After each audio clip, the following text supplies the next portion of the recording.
You know, my mother used to say a long time ago, whenever there would be any really catastrophe that was in the movies or on the air, she would say, always look for the helpers. There will always be helpers, you know, even just on the sidelines.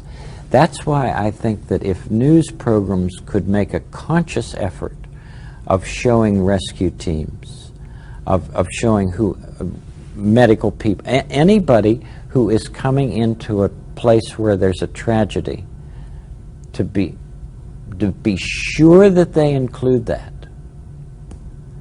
Because if you look for the helpers, you'll know that there's hope.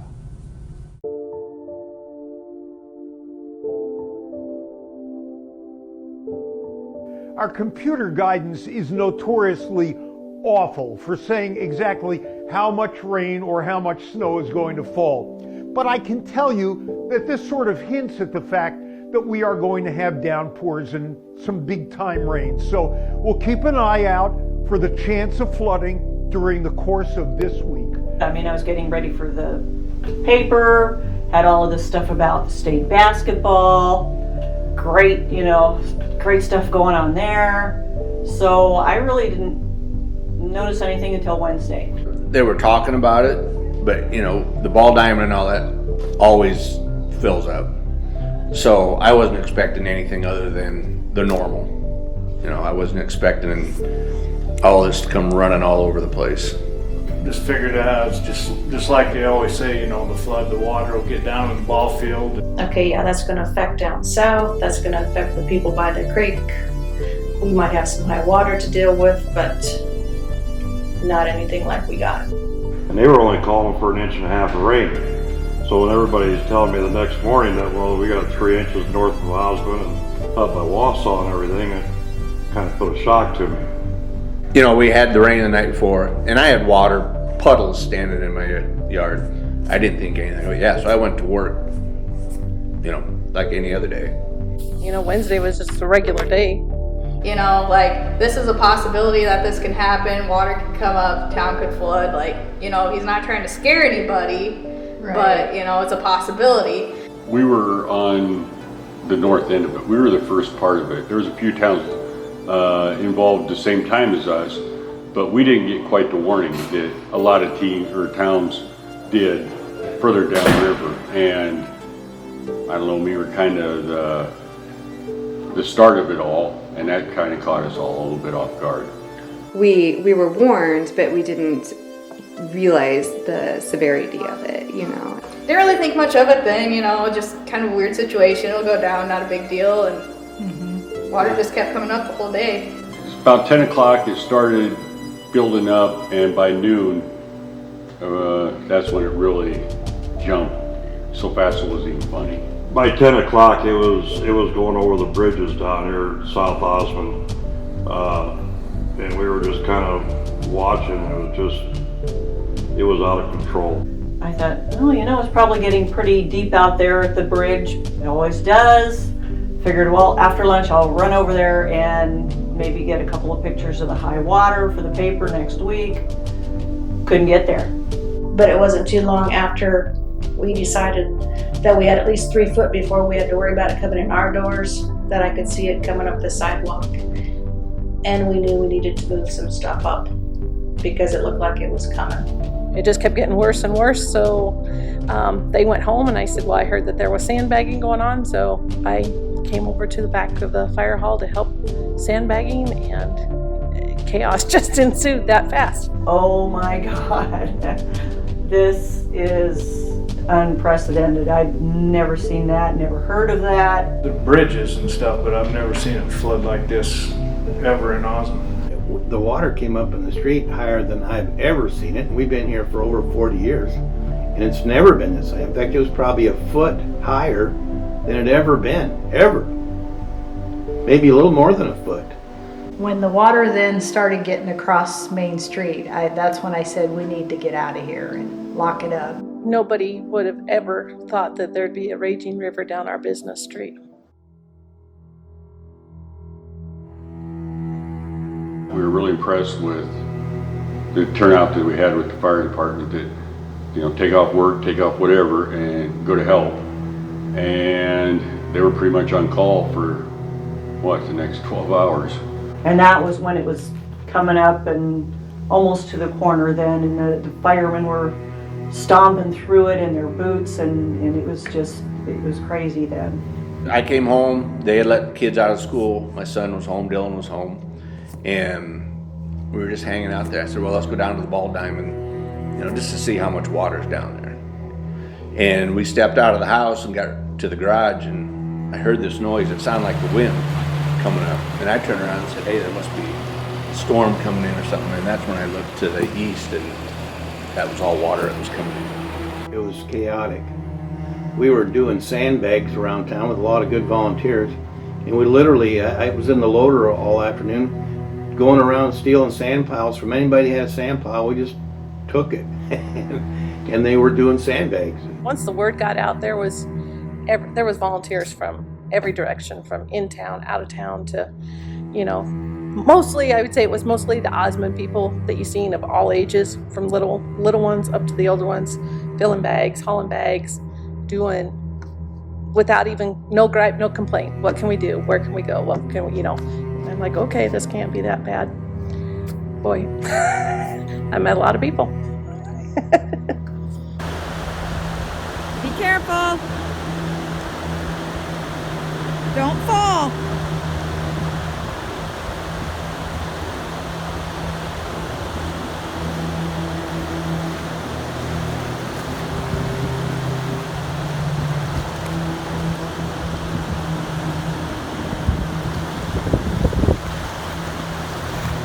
What would you like to say about this?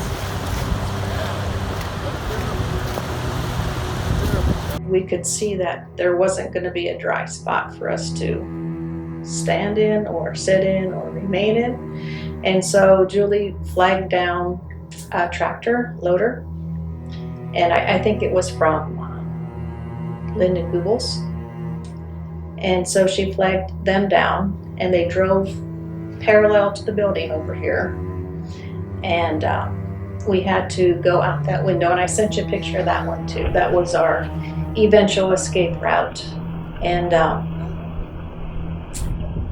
that had to be kind of interesting to watch us escape, but we did get out. It was dicey. I thought we were going to float out through the park. So yeah, we drove through quite a bit of water up to the headlights, I'd say, on the ambulance. The water got up on the south side of our two warehouses, probably 2 foot. And then we started sandbagging. We went and got sandbags and put across around the buildings and stuff. And we started getting our trailers and everything from out back up. And the water probably rose within probably 5 minutes. It rose over 1 foot tall. Right before we left, the water was as high as the Chevy emblem on our pickups. When we were leaving the lot, by the time we got everything done, we had to get out, so we just left. When that water got into their homes, it just filled the sanitary sewer system up to the point where our pumps couldn't keep up. Then we had some sewer backups in people's basements and so forth like that. And then for Steve, he was in the tractor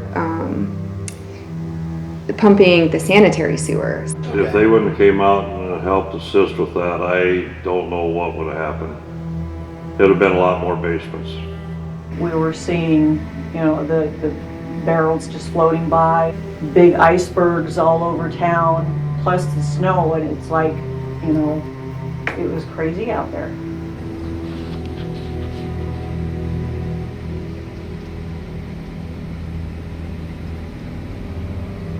And so he dropped us off at the front of the Lutheran church there, and she and I both had our shoes in our hand.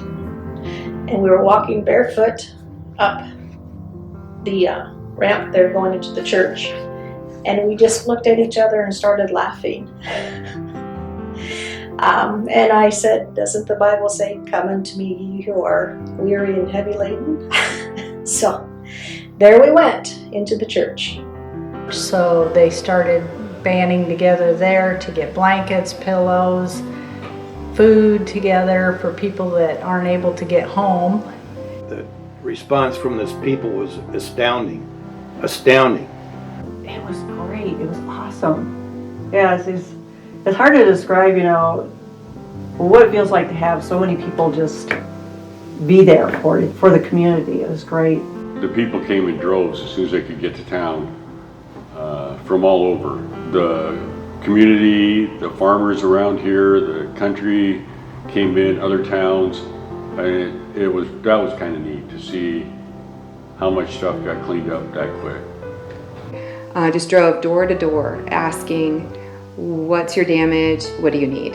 And then we could relay back to headquarters. I just wanted to help. I just wanted to help. I knew that there were many that probably were financially not able to take care of things, or because of the flood, their insurance didn't cover things. I just didn't want anybody left behind. I didn't care who you were, what your situation was. I wanted to make sure you were taken care of, because we're all one. We're all one here. You know, yeah, we got hit, but so my neighbors and everybody, and there was help everywhere. It was unbelievable of all the people that were there.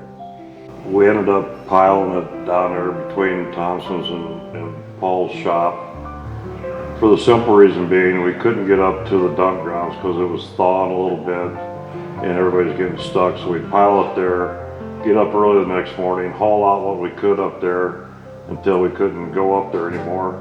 And then we just kept doing that day after day until we got it all done. Went down their basement steps and I just couldn't believe the mud and dirt and kids' toys, and the whole wall had just busted through, and I can't imagine the devastation that you feel. You don't do it to, you know, get a pat on the back. You just do it because they need the help. Yeah. You know. I just remember the day that they had everybody come eat at the fire hall who was helping. Oh, and you yeah. couldn't find a seat to sit. No, and it was just amazing to look around at the Yeah. number of people and all the mud and dirt all over everybody, and you know they were there to help. We were pretty fortunate to have the great people, the community that we have around here. There'll be a day where you might need the help too, where they'll show up and, you know, and help you out.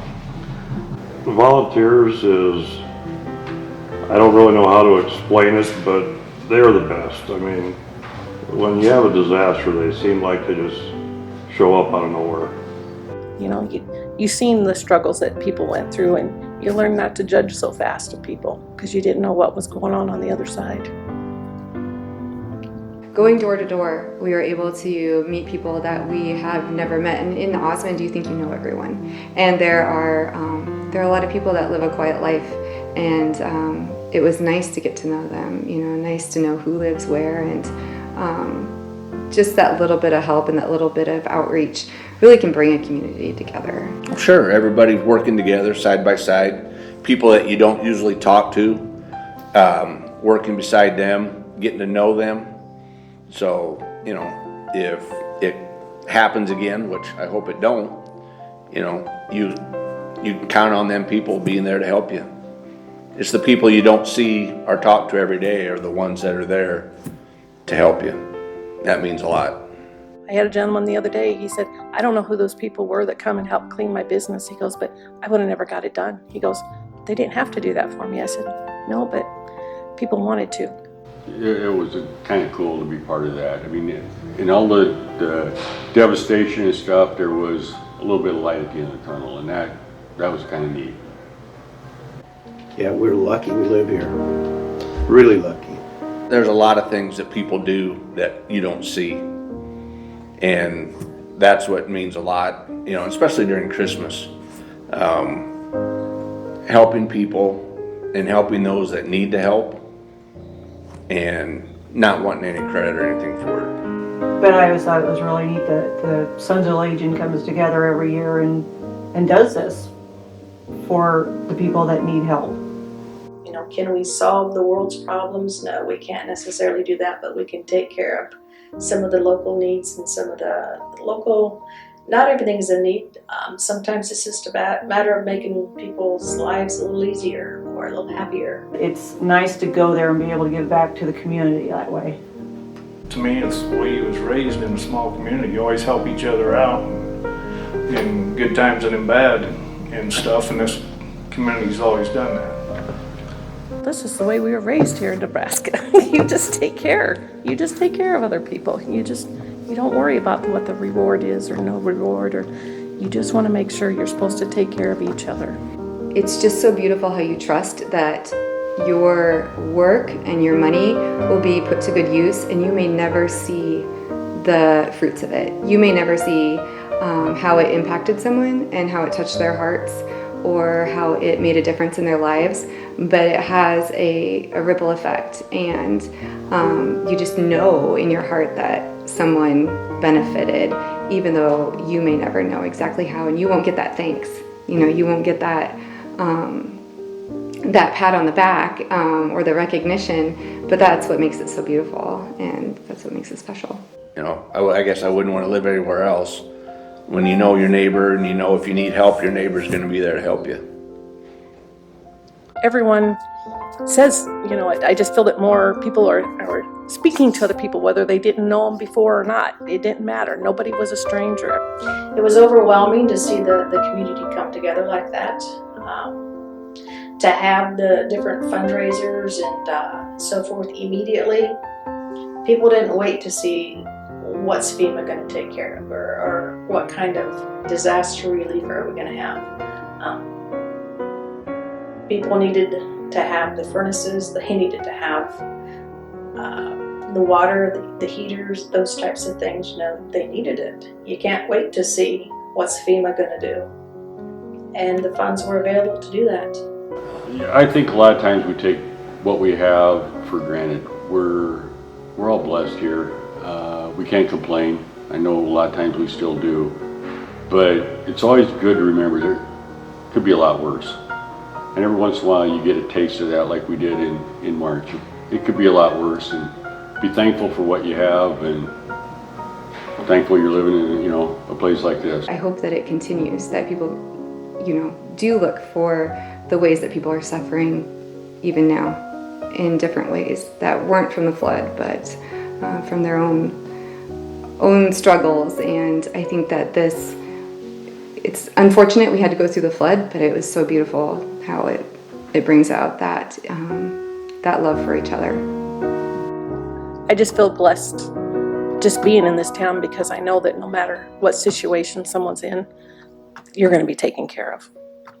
Someone is here to take care of you if you just ask, or maybe we have to push ourselves onto you, but we're here to take care of each other. I mean, we really are a close community here. We're very, very lucky here. We live in a special place. We do.